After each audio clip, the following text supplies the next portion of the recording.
welcome. I'm Iloni Bhatt. We're inching towards the end of the calendar year and also the financial year. So if you've not done so already, you need to start on tax saving. Investments which are linked to tax saving should be based, among other things, on your financial goals, your risk appetite, the duration of the investment.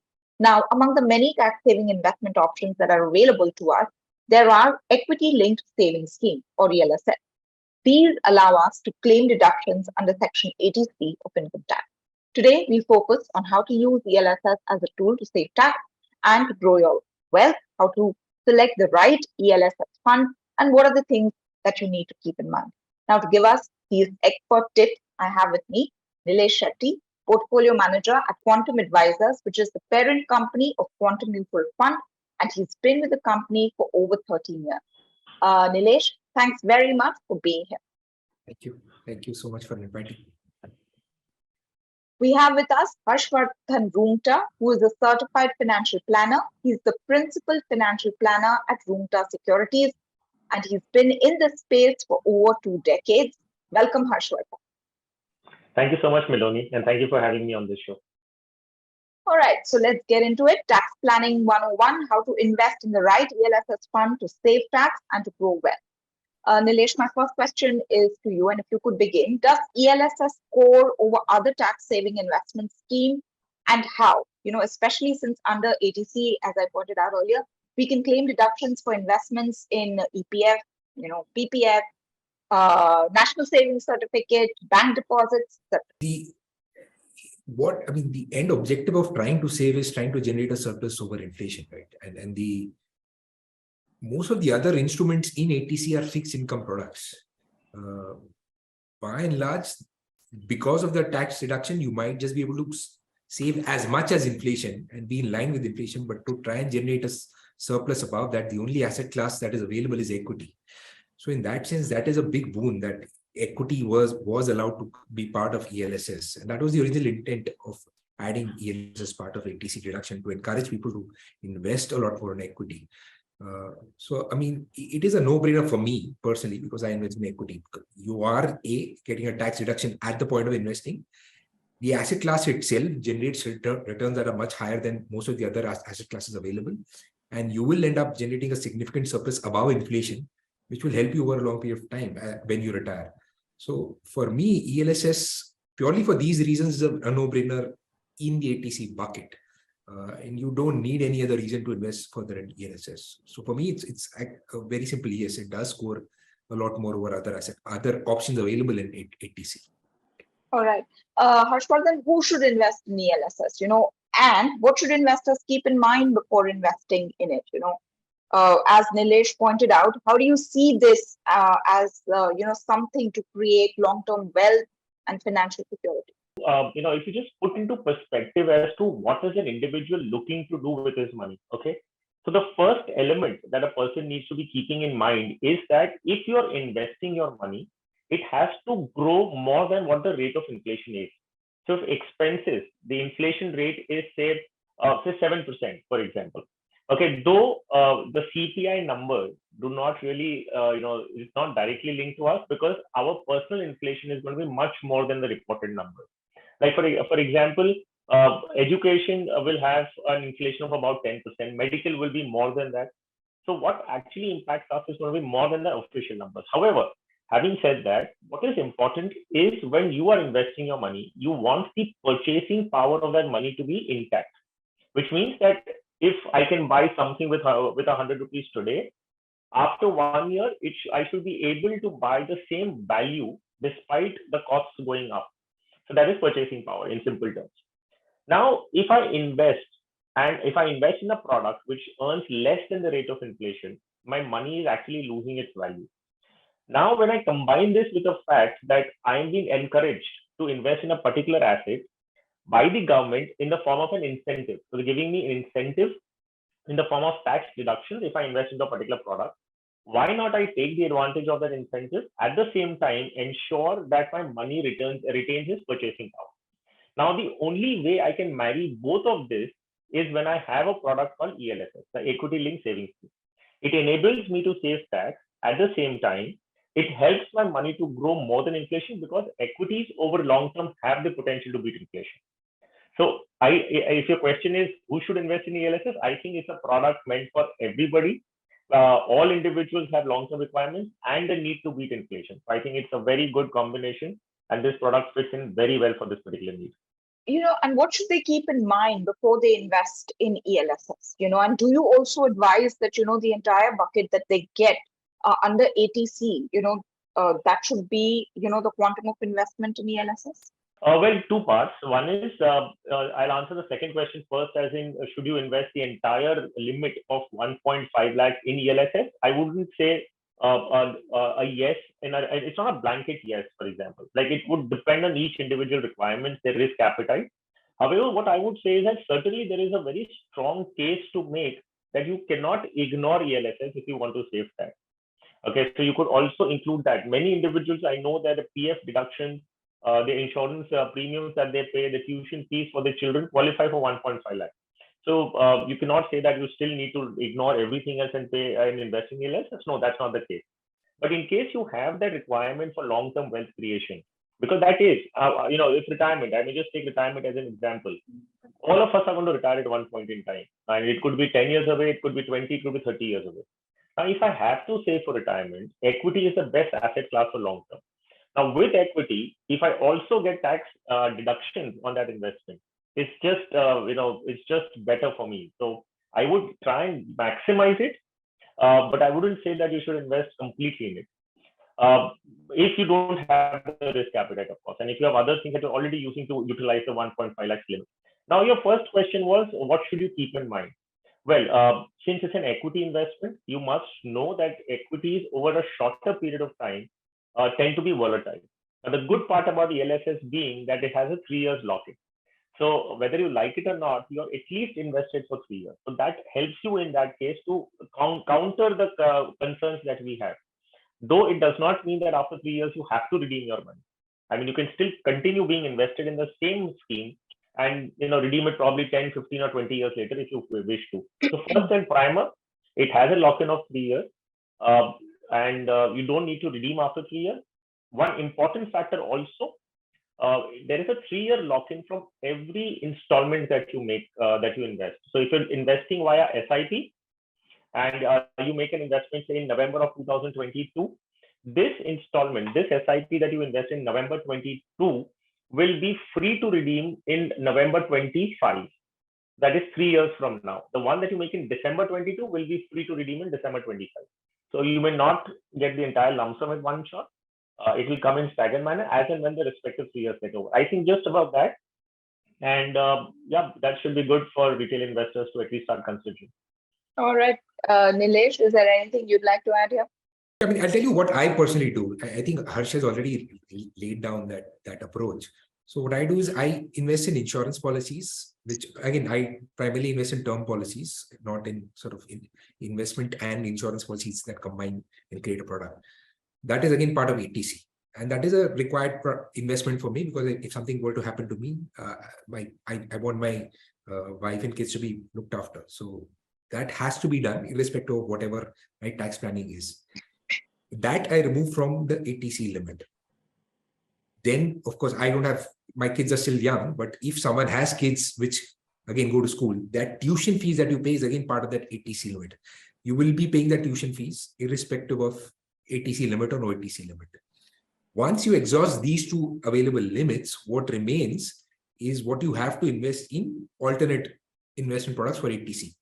See, I mean, like Harsh said, ELSS comes with a 3-year lock-in limit. You don't want to invest in a product with a lock-in if you can avoid it, right? So if there is, I don't want to put 1,50,000 in equity with a lock-in where I can, while I can invest in an equity product without a lock-in. So it doesn't give me any advantage, right? So after removing investments which you would have done anyway, which exhaust your ATC limit, after that, what is left is what you should be considering to invest in ELSS. For some people, EPFO is a very large component. And actually they exhaust their entire investment of ATC because of EPFO. Then you don't need to put money in ELSS. You can just straightaway put in other simple mutual funds without the lock-in. Again, equity is not a short-term product, it's a long-term product, but why lock yourself in when you can get the same investment option without a lock-in? So that is the approach I personally use. Investors have to think that when they are investing. But apart from that, most of the things that Harsh laid out makes a lot of sense. Right. In fact, both the points that Harsh made and the points that you're making about, make sure that you exhaust the limit that you have for investments that you anyways need to make. Um, so this one is for both of you. Nilesh, you could take the lead on this question. ELSS funds have not performed so well over the last 1 year. Some data suggests that out of some 34 ELSS funds that have completed a year in the market, 9 schemes are offering some negative returns, 20 are offering returns of less than 5% in 1 year. So, from a consumer point of view, this diminishes interest. What is your advice then? And, what is your outlook for ELSS funds then versus other tax saving investments? Yeah, equity as an asset class is not an investment for 1 year, 2 year. It is a very volatile asset class. And it is linked to what happens underlying in the market. So if the markets are down, your investments will be down. You cannot sort of move away from that. What happens over a long period of time is the probability of making a loss reduces. More likely, because these investments are going in underlying companies and these companies are growing over a period of time, probability of you making returns goes up and probability of you making a loss comes down. So it is a long-term asset class. If you believe or if you cannot handle that volatility, ELSS is not an investment you should be doing. But again, like I said, that also means that you're losing returns for the safety of your end return number. So you might just keep pace with inflation, not generate a surplus. But in last year, because the markets were not that great, ELSS funds have not done that well. Over a long period of time, markets have given great returns. So a lot of ELSS funds have done a lot better. My advice to investors is stick to a long-term asset allocation plan. Do not look at 1 year, 2 year movements. If you need to be at a certain corpus at the end of 20 years and you have an asset class allocation plan, just stick to that and then take a relook. You can, of course, choose which funds you want to have in that basket, but you should not be deciding allocation based on 1 year returns and 2 year returns for ELSS. Right. So essentially, short-term ups and downs should not make investors take long-term investment decisions. Essentially, that is the core of what you're saying. Anything you would like to add, Harshvardhan? Melanie, since we spoke about data points, so 1 year, you're right. I mean, the average return, category average, I'm not talking about any specific scheme. The category average has been almost flattish. So it would be about a 0 kind of a percent returns or probably a 1% negative in a category. I'm talking last 1 year. Now, the same thing, if you extrapolate and go a little more behind, I mean, you go to 3 years because it's a 3-year lock-in. So the same date from today, we go 3 years backwards, the returns are approximately 17 to 18% annualized. We go 5 years, okay? 5-year return has been about 12%. And we go, if 7 or 10 years, we go that long, it goes about to 14% annualized. So equities, when you look at investing, never can you look at a 1 year data point and make a decision. Because in 1 year, if market, like suppose if you were to pick a date from the lows of COVID, like COVID induced lockdown, the markets fell about 40%. From that day to today, if I was to look at 1 year returns or 2 year returns, it would be probably 50 to 60% annualized. Now, that doesn't mean it's going to continue like this for the rest of the next 10 years. It's not going to be 50% annualized every year, right? So same way the markets have given you a subdued return in 1 year does not mean it's going to continue like this for the next number of years. It's very closely linked to the economic progress of the country and geopolitical situations across the globe, etc. So prima facie, if you are an investor into equities, particularly ELSS or any other scheme for that matter, you need to keep a time horizon of at least 5 to 10 years. I mean, I would say that's the period that you need to look to invest into so that you can get the optimum return and the benefits out of equity.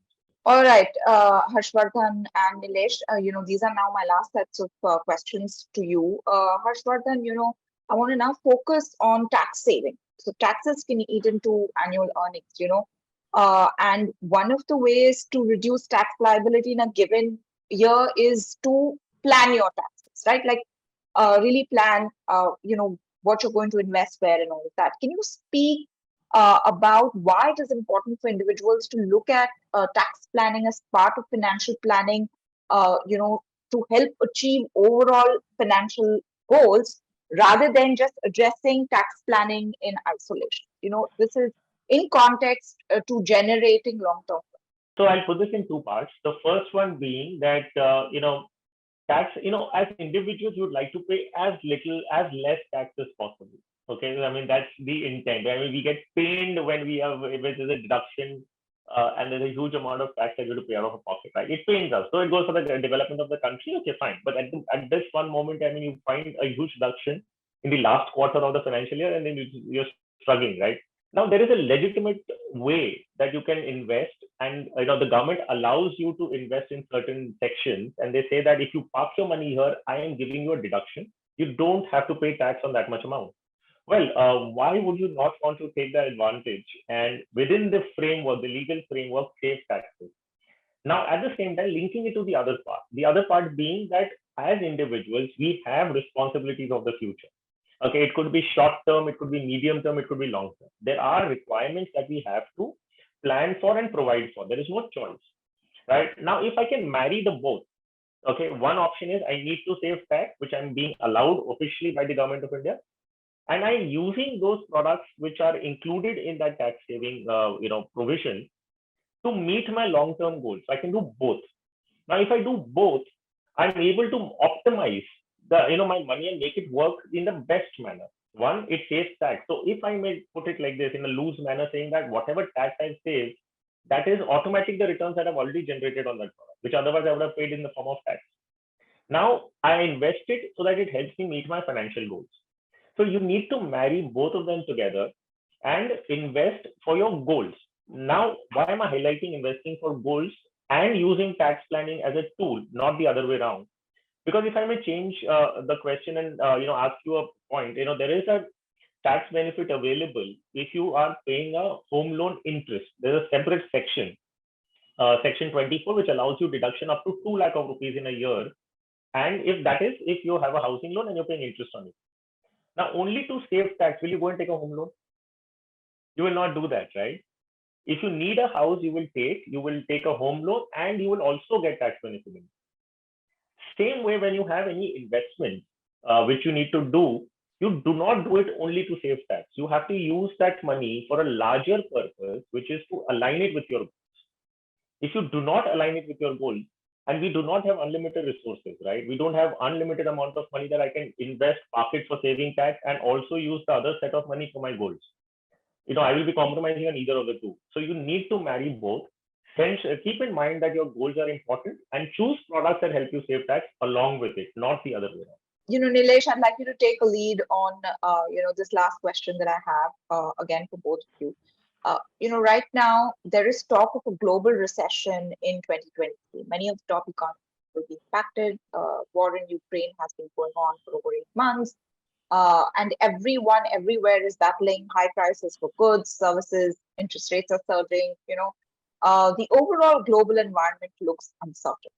Many say, though, that, India is better prepared than most to ride this period out. So, Nilesh, what is your advice to people seeking to make investments over this time, for long-term wealth creation and also, that could help them save time?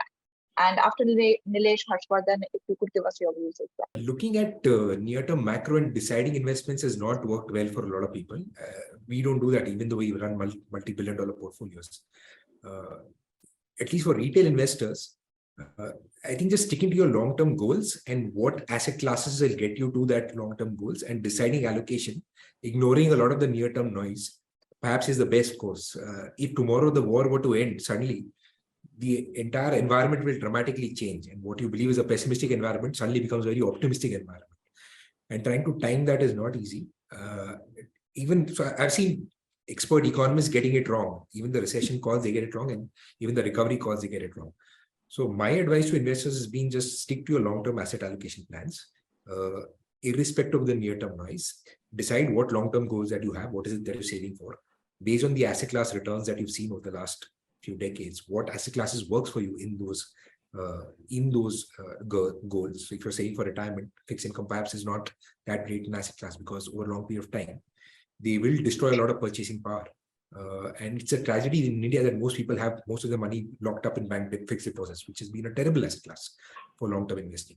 So at least for us, ignoring a lot of near-term noise, including war and recession, just looking at your long-term goals and sticking to asset classes that will get you to those goals is a very simple and easy strategy to follow. Harsh? I will put in just two bits of suggestions for retail investors since we're addressing them essentially in this talk. So one, I concur with what Nilesh said, is that you need to have asset allocation plan in place.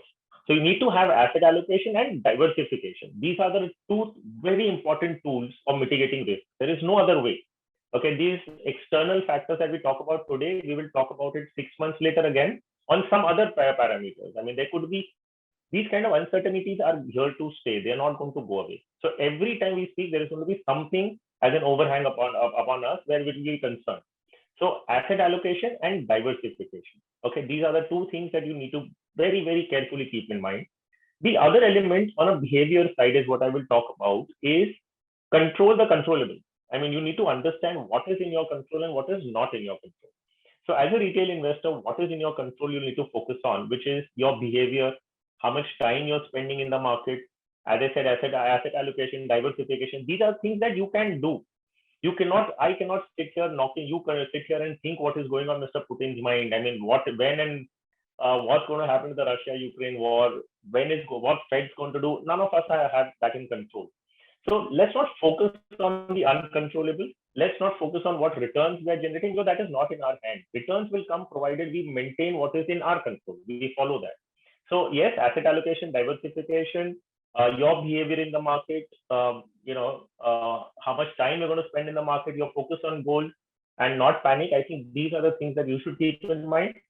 The world economy, the environment is always going to be volatile. It's not today. We talk 10 years down the line. Again, we'll be talking about some concerns which are external factors and which will keep us on the edge. But that's how we're going to live with.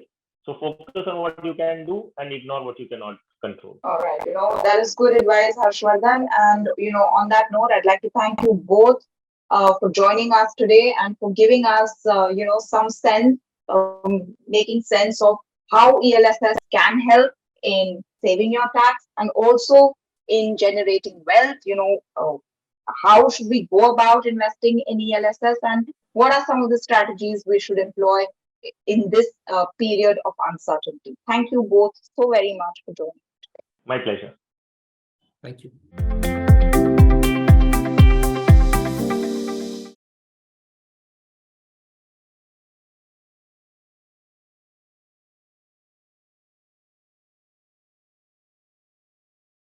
Mutual fund investments are subject to market risks. Read all scheme-related documents carefully.